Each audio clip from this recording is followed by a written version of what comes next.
Baru-baru ini, sebuah video viral membuat banyak orang terharu dan berdecak kagum. Video tersebut berisikan sebuah dokumentasi perjalanan mendaki ke Gunung Sumbing.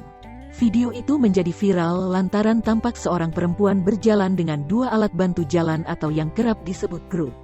Bukan tanpa sebab. Dalam video tersebut perempuan itu tampak hanya memiliki satu kaki. Video tersebut diunggah oleh akun @arohmasukmapmet, yakni si pendaki sendiri. Meski memiliki kekurangan, dirinya tak mau berputus asa. Melewati batuan terjal hingga jalanan yang menanjak tak membuatnya menyerah. Alhasil, dirinya pun bisa mencapai puncak Gunung Sumbing.